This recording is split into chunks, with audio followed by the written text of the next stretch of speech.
Welcome to Suddenly Different, where we explore stories and strategies for life when it doesn't go to plan.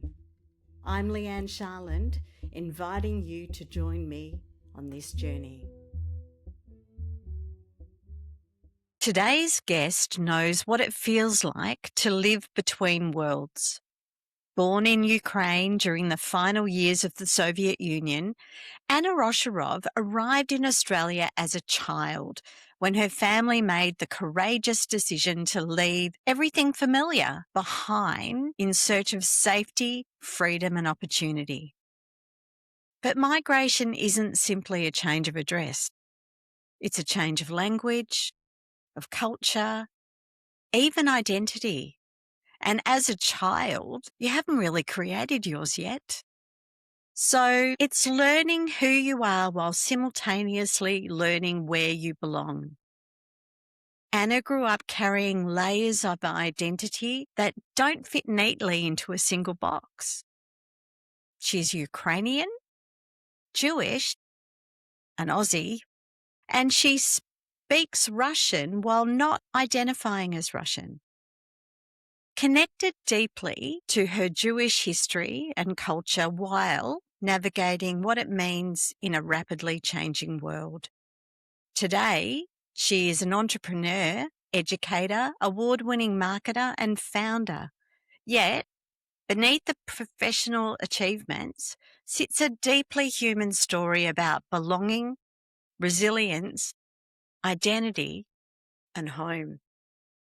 And now, as conflicts continue to unfold in both Ukraine and Israel, the places that are connected to her family, heritage and history have once again become part of the daily headlines, bringing old questions into sharper focus. Questions in her mind about where she belongs, where we belong, what we inherit and what we all carry, and how we hold multiple truths at the same time. Anna, thank you for coming on Suddenly Different. Welcome to this wonderful group of people.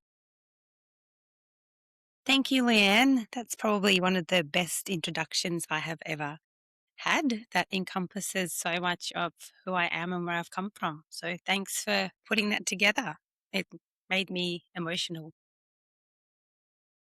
Well, I've known you now for probably 6 or 7 years and we've been through the COVID years together. And I find it really interesting how through those years, little bits of you have unfold, right? I've learnt little bits, but I, until recently, hadn't had the broader story. And I think it is fantastic to stand up and say, hey, I was different and it's affecting me how it's affecting you. So when you hear your story described, what part of it feels the most emotional for you at this time? It's a good question. I've asked myself that question often, especially in the last few years, where a lot of the conflict in the world has arisen, and there's been quite a lot of conflict in Australia, in Melbourne, especially moving from, I guess, what's known as the, south side versus the north side. And it's probably the first time where I've realized how much politics actually makes a difference in our culture. I've never noticed that living in the, I guess, more liberal right. People don't really talk too much about what's happening. We just kind of live the life that we live, I guess, with some privilege in a way. And moving to the north, which is more of our Labor kind of left-winged people, I find that there's a lot more pressure around who you are, what's your identity like, what's the culture like, and we really feel a lot more rhetoric around that. And I think having the conflict with Ukraine raise up first made me feel actually quite disconnected from where I was from. Because many people would ask, how do you feel about the war in Ukraine? And, it's terrible, it's a war, but I don't have family there anymore. The country that I left isn't really the country that it is today. The language that I speak, as you mentioned earlier, is not the language spoken in that country anymore. And in fact, the only time I found it challenging was if I'm speaking to somebody who is Ukrainian or from Ukraine, who was there post, the fall of the USSR. They don't appreciate that I speak Russian and I'm from Ukraine. And when the conflict started, that was probably one of the greatest challenges for me was how do you navigate the space of, well, I'm from Ukraine, my language is Russian, and the conflict is between those two entities. And when people would say, do you have family there? I don't have any family there. All of my family has left. So that was challenging, but I guess easy enough to kind of put into a bucket of doesn't really impact my life so much. And then when the, Israel Palestine conflict started, that was definitely a lot more impactful. I actually was the first time where my Jewishness started to play a part in my relationships. It started to play a part in my relationships with friends, with my family, with the, environment around me, with a lot of rhetoric that it was, there's a lot of anti-Semitism in and around where I live. And that's probably the first time in my life where I felt, I guess, persecuted, for lack of a better word, due to being who I am, and I can't change that part of me. So I guess that's been really it's I've refrained from talking about my heritage. People know that I'm Eastern European and was born in Ukraine because that's all positives. You're blonde, you're white, you're pretty, you speak a different language, you're exotic. That's all. They're all, I guess, bonuses for especially a person who's looking to, build their career, is visible in some way, shape, or form in the public space, stands up on stages in front of people, is an entrepreneur, runs a business, especially in marketing. And so all of those elements have always served me well. And I've refrained from speaking up about anything that's made me different. And I've done that ever since I, arrived in this country. I think I've just always tried to assimilate, to fit in, because I realized very quickly that the only way that people will accept you is when you are like them. Otherwise, people don't accept you because you're not like them. And so the fastest way to fit in is be like everybody else and assimilate. And I did that very quickly and very well, and always lent into what makes me the same rather than what makes me different. Yeah, that's great. Great answer. And it's really interesting that assimilation and with that core who you are, right? So the fact that some of these world events have hurt inside, like have really made you question and think about, I think that's really interesting. And I don't understand what's going on. I don't understand why, because it's not part of my being of why are we fighting with each other? Why can't we have different beliefs and still get on? Why do we have to assert, like, what is it? Stand over people and I don't understand that. So when you were little, did you learn English quite quickly and fit into school quite quickly? Yeah, so I left the USSR when I was almost 8. So we left on the 14th of February, 1989, and I turned 8 on the 28th of February, 1989. And so we actually left on a humanitarian refugee program, which was run by an Israeli organization, and it was to get Jews out of the USSR. So we actually denounced citizenship. We spent 2 weeks in Austria, and then we spent 6 months in Italy to go through processing. And my mum chose Australia as the destination. So you had choices of Canada, America, Australia, and then there were people campaigning for the Jewish people to go to their homeland of Israel. So mum made the decision to come to Australia. That was always her choice. And so I learned Italian fairly quickly when we moved to Italy for 6 months, and then forgot all of the Italian when I came to Australia. But I have questioned this, like what is it that makes children learn language faster? Within 6 months, I could speak enough to be able to communicate, you know, with friends, communicate for my family or on behalf of. And you learn language as a child very differently to how you learn language as an adult. As an adult, you are translating from your language to the other language. So you start to learn what is this word, but you translate it. So this is like, I think, I don't know if phones are good. Phones are phones in most languages, but you go phone, you go, what is that telefono? And you translate it. Yeah. When you're a child, you learn language, or I learned language. I haven't done research into this, but I believe you learn language by attributing sound to the thing that you're talking about, which makes it much faster to learn because you're not always trying to translate. You learn language like you learn language when you're a baby. You just start to visualize or see an item or an action or a thing or a color, and that is the sound that is attributed to that. So I learned to communicate within about 6 months, enough to be able to build friendships and, start to fit into the community around me. And knowing what a welcoming person you are. So knowing, for those who've never met Anna, she is the person that makes sure that if you're in a room and you look alone, that you are not alone for long, right? She's the one who comes up, makes sure you're okay, introduces you to somebody, and is so warm and welcoming. And I wonder where that innate part of you came from.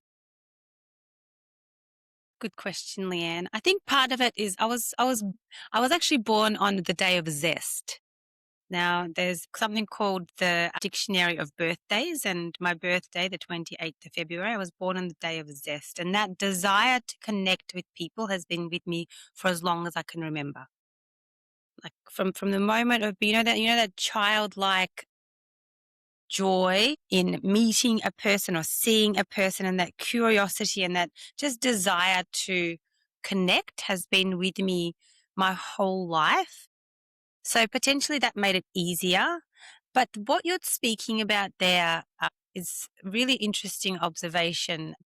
As many people do, we all kind of suffer from insecurities. Yeah. And my greatest challenges are being rejected, discarded, rejected, which, tells me that I'm not worthy and not good enough. Sure, that comes from potentially from, moving, but I think the moving just perpetuated the way that I was raised. In the USSR, there's quite, my parents were fairly harsh. I was a really exuberant child, and their way of dealing with me was to constantly tell me that I was wrong and bad and to stay and like, and that my contribution to the family, I felt, this is not how they felt, but I felt like I was in the way somewhat. I just felt somewhat in the way. And so all of those elements of, not being accepted, not being heard, not being, important have impacted my self-worth. And so what has used to happen for me is I'd walk into a room, and I love being in an environment around that space. I like being in a challenging environment as well. But I would walk into a room and, all of that insecurity would sort of descend upon me, and I would be like, I don't know what to do. I don't know who to talk to. I don't know how to act. And it was a conundrum. And then I spoke to a gentleman who was running BNI, Business Networking International, in Melbourne. His name is Braith. And Braith said to me, the best thing you can do when you walk into a room is act and feel like a host. Any room, if you walk in and you act like a host, what that does is it automatically switches your mindset from about me to about you. And that for me was when I implemented that, it was a pivotal shift in how I felt about myself and therefore how I treated others when I walked into an environment. And so I think that part of that, that warmth and that excitement, that's just my natural state way of being. But the way that I have battled against the insecurities of feeling not enough is to learn how to walk into a room and, make yourself of value to others, and do that by understanding what people need. And I think I'm the highly empathetic person. So I'm a Pisces, whether it's a Pisces or not, but I'm a highly empathetic human being. So therefore I can innately sense people's challenges internally and have some way of understanding how to support them to go beyond what's happening for them. It's interesting what you say, Anna, about being a host. And I must have learnt this from you because I know that when I go to an event where I feel like I am part of the committee, part of the leadership team, a regular member, whatever. I am so welcoming. It's like I'm welcoming people into my home, and I feel outgoing and I feel deeply connected to everybody. And I will remember people's stories, how I felt and all of that. But if I go to a networking event by myself and I'm not in that mindset, right? So I'm in the I'm little me mindset. I'm very shy and I stay isolated and I speak in very short sentences and I kind of don't want to be seen. But it is very much, I know when we were both involved with the tribe, Speakers Tribe, I loved it. I adored it when it was like we were welcoming people into our home. Yeah. Yeah. It's interesting. When I go to an event by myself, I've also recognized that it's also okay to not always be the person that is the networker. I've also recognized, and this is through experience within myself, that I can sit in a corner, like in one spot, and I will sit and I will actually observe the situation around me. And I will observe and look for either wait till a time where I'm comfortable to just participate in whatever activity is next, or I see a way that I can be of value. Or I also find that if I just stay in one spot, people come to you. Or people come to me. Maybe they don't go to everybody, but I find myself, if I'm by myself at an event, I will sit in one spot and people will come and people will go and then somebody else will come. And inevitably you get to a point where there's enough of momentum where you know a number of people and are able to then feel like you are belonging in that new space and a new environment. But it's interesting. It's a conundrum, and I enjoy that conundrum. I do that internal challenge. Well, and it is, and I suppose belonging is one of the universal needs that we all have. Mm, We are all deeply worried about being kicked out of the tribe, right? mm, So we want to belong, however that be, by being the same or by being different. mm. Like we want to be there. So was there a suddenly different moment, like a conscious suddenly different moment for you, any time in your life where you've just sort of woken up and thought, my goodness, I now know something that I didn't know before and I never thought I'd know it? And interestingly, and I would, my first thought would be to answer this question as, when we left the USSR, I was told that we were leaving the day before we left.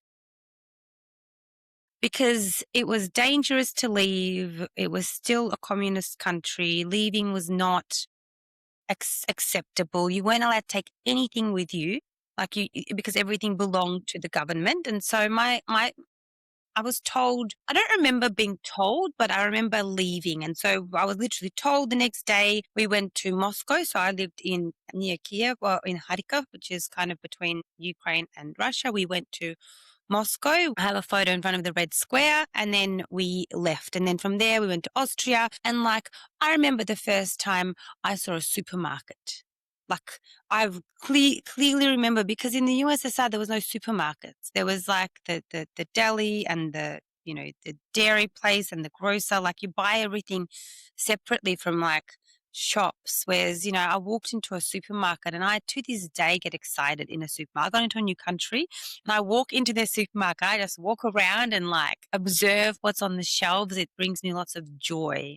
I remember leaving there and coming to Italy and, not having to go to school and, learning because they had a children's program. And so they were teaching us the stories from the Old Testament to the kids. So, learning the stories and having that kind of life and that kind of freedom. So all of those elements obviously shifted who I am like very instantly.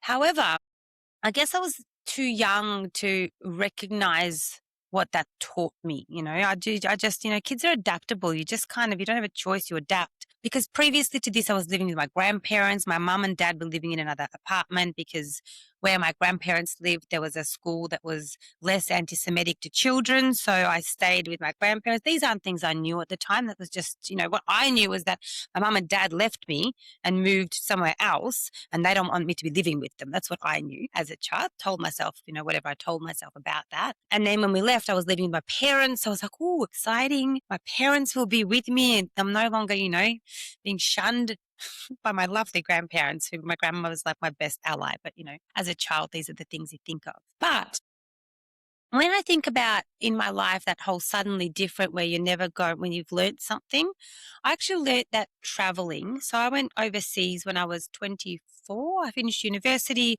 worked for a year, and then I went overseas. I went to the UK. I decided I don't want to live in London. I was living in Newquay, which is Cornwall, southwest England, which is where all the Australians were because it's the surf capital of UK.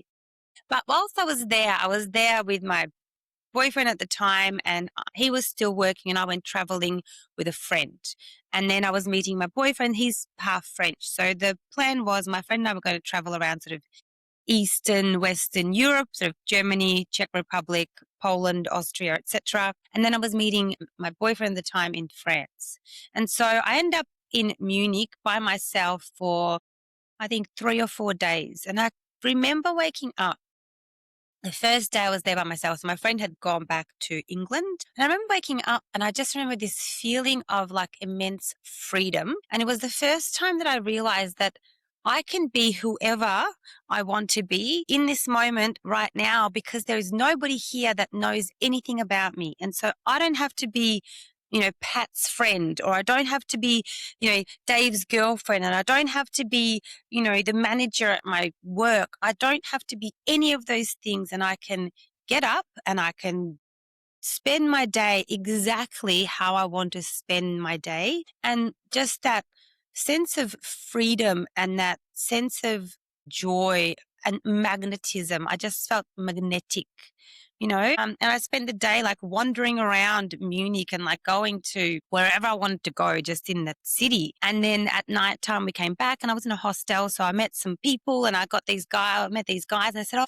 let's go to Neuschwanstein, which is like this beautiful castle in Germany in the Bavarian Alps. And it's like the castle that Disney modeled Disney castle on. And it was just like incredible. But the ease with which, I made friends and connected with people and just that total internal freedom, that was a real moment of understanding how much we are impacted by the people around us and how much the people who we spend time with impact how we act because of, the relationships we've formed and the expectations we have on them and on ourselves and they have on us and how much we play to those expectations. And that was a real wake up moment for me around why travel is so important, I think, for everybody, because that is the place where you learn, who you can be and how much freedom there is in, just being wholeheartedly yourself. And I think it's beautiful that freedom, like, is that overwhelming. The joy and freedom are so interwoven, and that you came from a Soviet state at that time of the fall of the USSR. So Mm.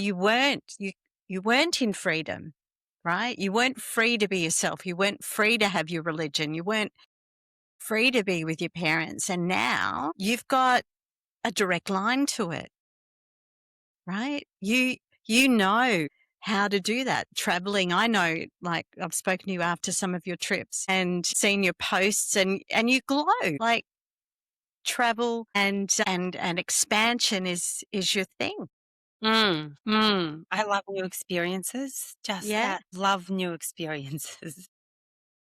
And so do you think, what, like looking at the migration, I gather your grandparents left there as well? Yeah, so we arrived. So my mum, my dad, and I came here on the long immigration process. Hmm. And then my mum's sister came over to Australia maybe 3 months after we got here. And she married and stayed in Australia. And then my mum's parents came over and they came over and they stayed my mum and my auntie sponsored them to stay. So they were basically dependent on our family for the first 2 years, and then they gained citizenship for Australia. So that's my immediate family moved to Australia. By the time my dad's side of the family made decisions to move, because dad's side of the family were a bit more wealthy and a bit more established, so therefore more reluctant to leave. So by the time they made a decision, Australia wasn't allowing people in as easily. The window of migration sort of closed a little bit. So my dad's sister, my cousins, and my grandparents moved to Israel. And my mum's uncle and his whole family also moved to Israel, which is essentially my whole, you know, family. And then my grandpa's, so my great aunt, my grandpa's on my mum's side, my sister, she came over to Australia, I want to say like 10 years later, and lived the rest of her life here. So that's I guess, the family trajectory. And that's really all. There's, you know, more extended family. Some people moved to Germany. Yeah, some others moved to Israel. And that's sort of where the diaspora of my family went to. Well, they went where they were accepted and where they were going to be safe, Mm, right? So they were at risk and needed to move, otherwise they wouldn't have left. mm, Right? You don't give up your home for a triviality. mm. It's a Yeah.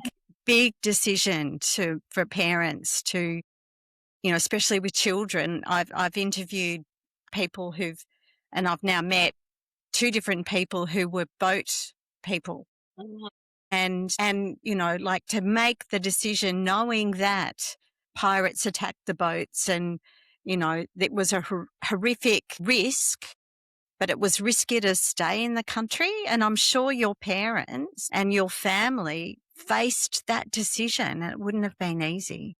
Yeah, it's interesting. I've spoken to my mum. One of my regrets. I don't really have regrets, but one of my regrets is not, you know, taking the time to speak to my grandparents when they were around. They've both passed on. Not having taken the time to speak to them of what life was like for them.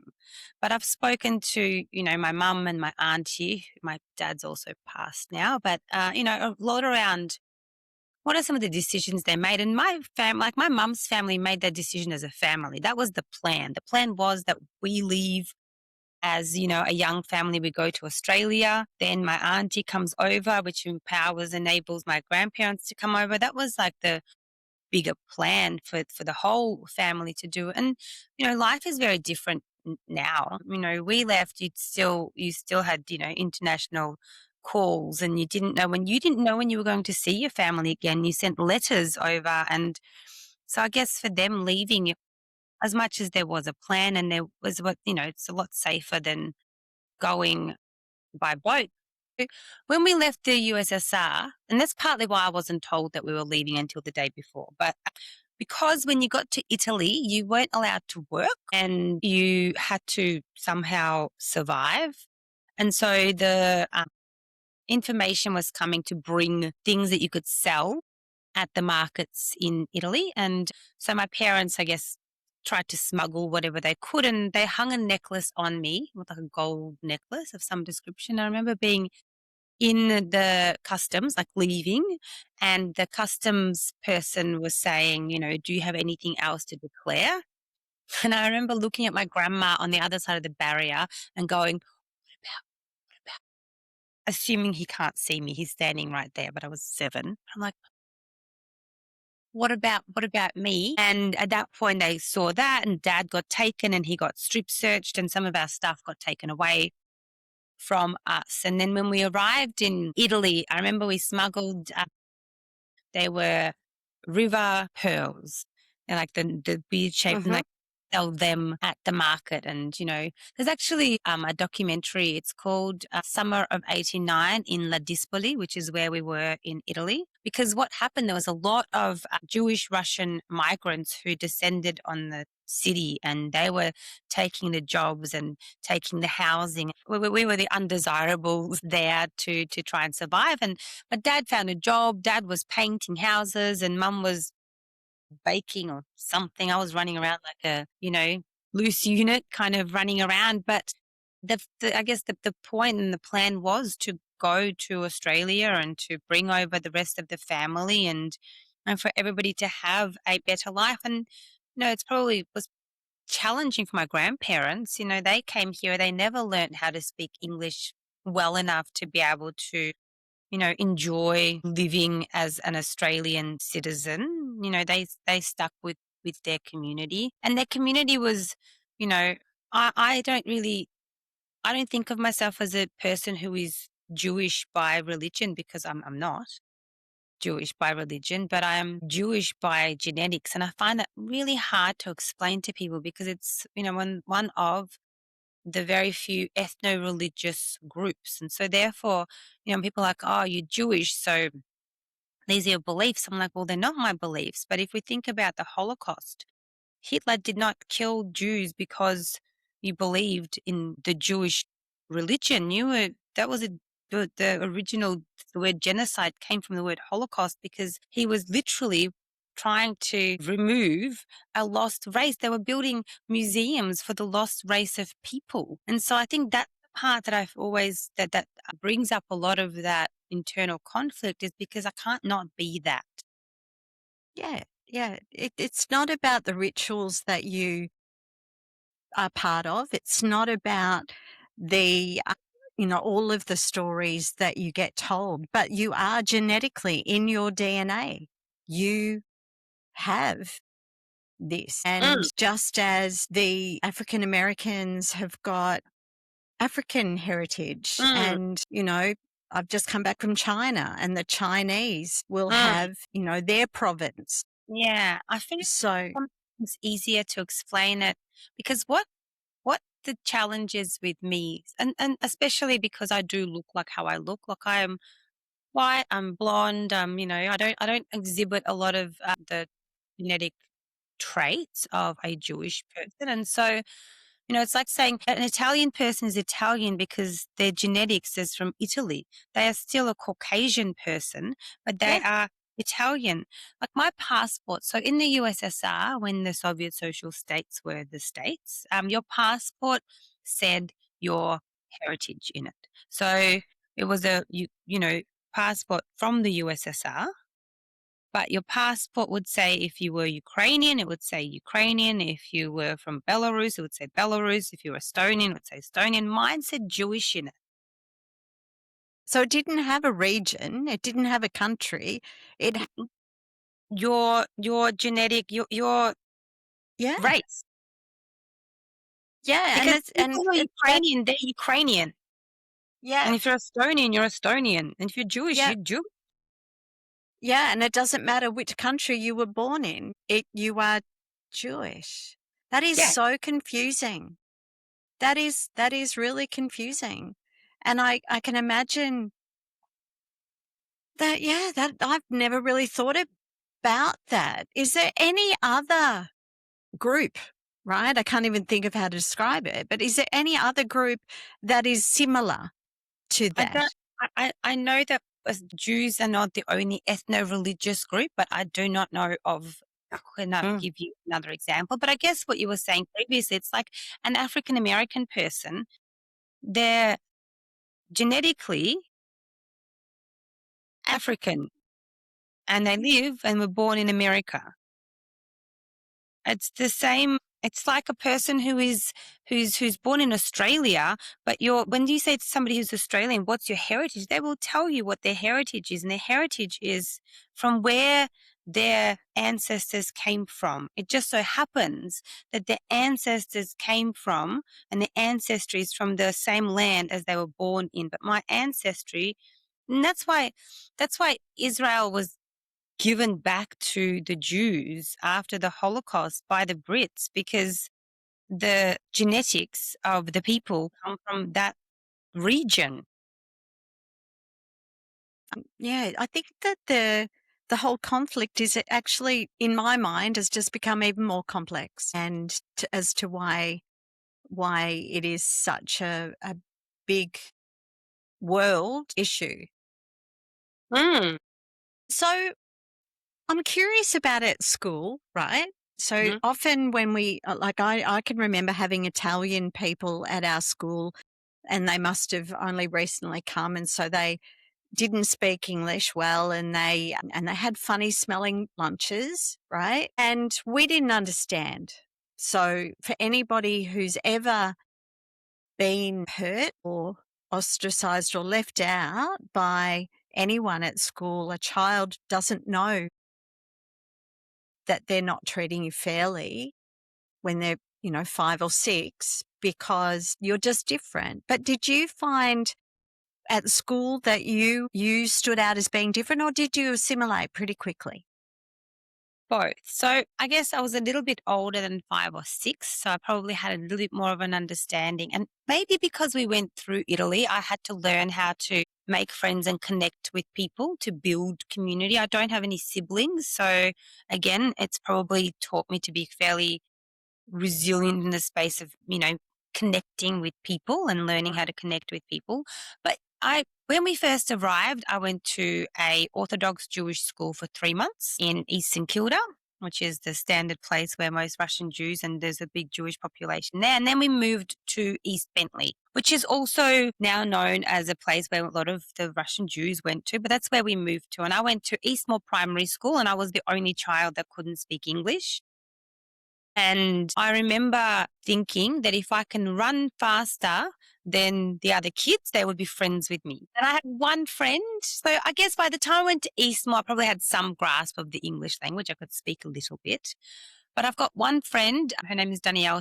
I've been friends with her since grade 3, since I was 9 years old. And she will say to this day, she goes, I've known you since you had an accent.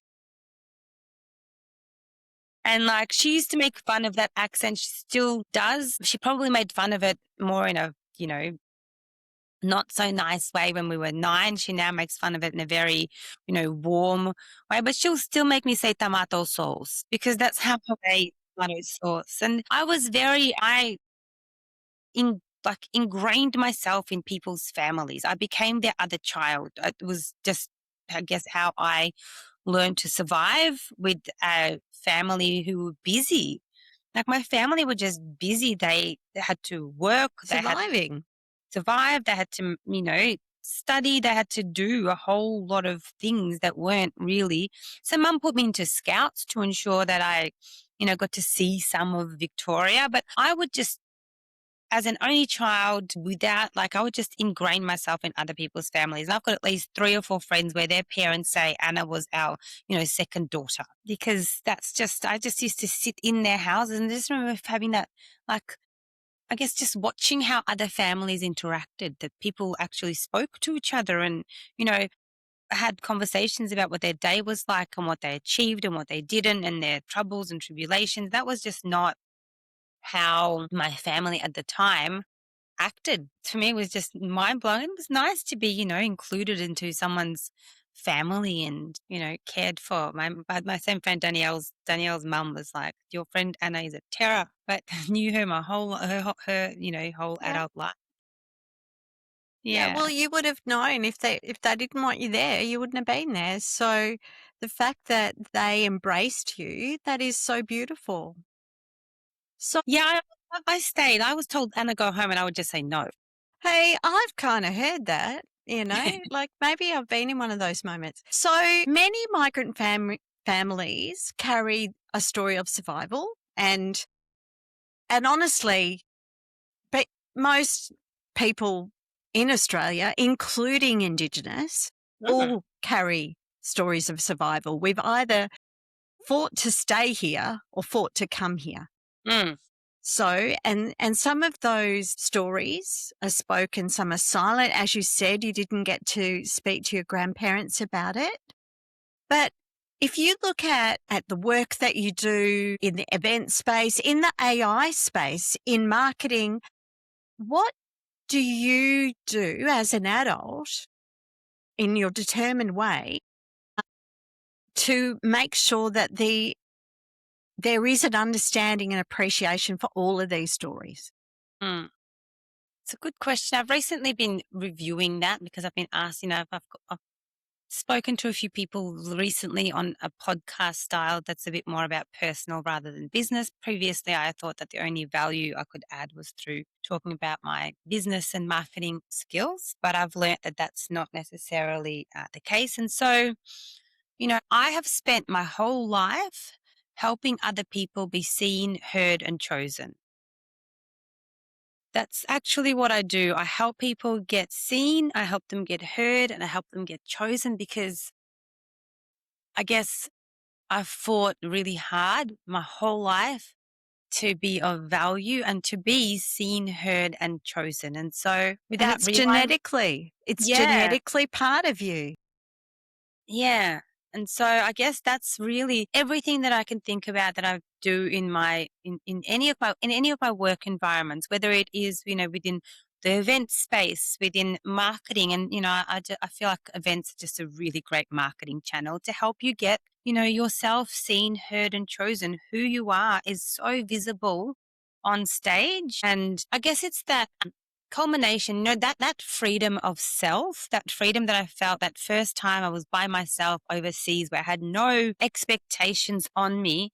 If we can channel that and be that person all the time, then I believe we are our best selves. That's when we are able to serve at our highest level. That's when we're unencumbered in our thinking and in our creativity. That's when we are able to see others for who they are because not in ourselves. We take that pressure of self scrutiny out and, we're able to really be ourselves. And it's really, my partner recently said to me, and it was I've never even thought about this, but he says, you judge yourself against how you would judge others and then put yourself, you don't judge yourself on how they would judge you. You would judge yourself on how you would judge others and then put that judgment back on yourself.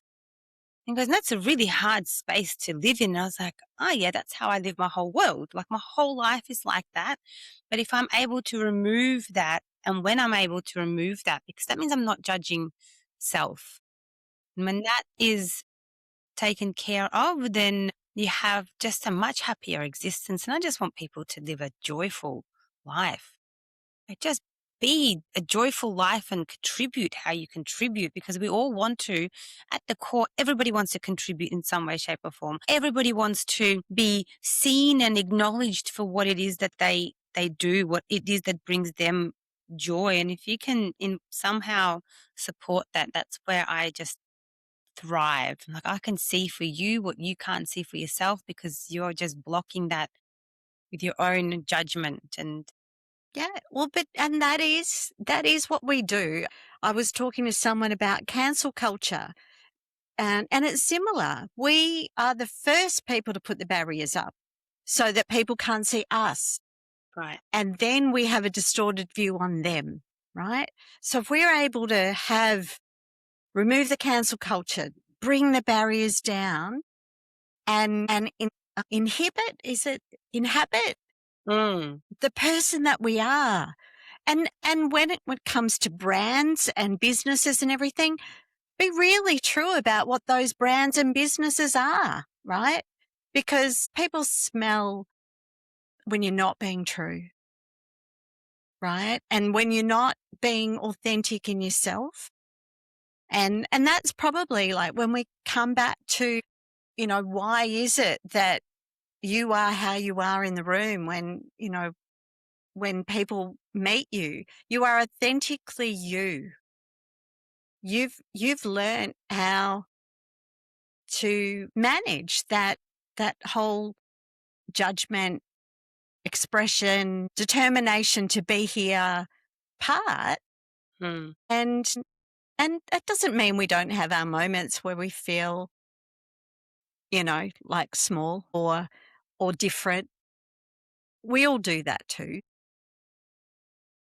But you've done an amazing job of including yourself in the reality that is Australia without having to lose yourself. Mm. Because Mm. you're you. Mm. You're you. You wouldn't leave that person's house. They told you to go home and you said no. You were authentically you. And some people have never met their authentic self. Ever. Yeah, I think I think everybody should have the freedom to have that. I think we need to create a safe space for people to be themselves and allow them to be who they are. I can be really harsh. I've been told I can be really harsh and I can be really harsh, but I also validate people's needs of self and I make it a safe environment for anybody to be who they are and share what it is that they do. But I am harsh when you are not being authentic and when people are pushing inauthenticity, I just But like against but the that's a gift, right? Feedback. mm, And again, we've been in similar circles where feedback is lovingly given, maybe not with a bow on it. mm, And, like if you're actually trying to make somebody, something a better thing, mm, that comes from love, mm. right? Because at the end of the day, you don't benefit from it. I don't benefit from it. They benefit from it. Yeah, that's a good way of looking at it. So I've got some quick questions for you. Looking back now, where do you think your greatest resilience came from? Not the resilience that people see, that quieter resilience that you've carried through all of those moments of being unsure. I was born this way, Leanne. So, so depending on whose theory of when it all starts, you were born this way. I was born that way. What part of your story are you most proud of Think now. right now? Yeah, I think now I feel like the hard work, the growth, the challenges in right now, everything seems to be, that wheel of life Yep, with the yep, spokes seems to be yep, the most even yep. right now. And I think that's where I feel, and that's what I've been working towards. So I'd say Great. now. Awesome. What is the part you're still discovering? The part I'm still discovering is how to talk about who I am, not what I do, in a way that is valuable to both myself and others. Well, when you listen back to this, you'll hear that you do. What does belonging mean to you today? To me, belonging means that I'm able to accept all the people around me comfortably so that we all feel like we belong. And what are you becoming that perhaps younger Anna could never have imagined? I am becoming a person that is able to love and accept themselves. Beautiful. So, what I've taken from today's conversation is that identity isn't something we solve, it's something we live. Anna's story reminds us that belonging isn't always about finding one place where everything fits. Sometimes belonging is learning to carry multiple histories, multiple cultures, multiple truths, and allowing them all to coexist. In a world that often asks us to simplify who we are, Anna reminds us that there can be enormous strength in complexity. That resilience isn't simply surviving change, it's carrying the history, your history, without allowing it to limit your future and honouring where you've come from while still choosing to be where you're going. Thank you, Anna, for coming on Suddenly Different and sharing your story. And to our listeners, perhaps the question isn't, where do I belong? Perhaps the question is, what parts of myself am I finally ready to welcome home and share with other people around me? And do I put the barriers up, or do I let them come down and feel like home wherever I go? So until next time, remember, we are only one moment away from being suddenly different. And this has been Leigh-Anne Charland with Anna Osherov, having a wonderful time. Thanks, Leigh-Anne.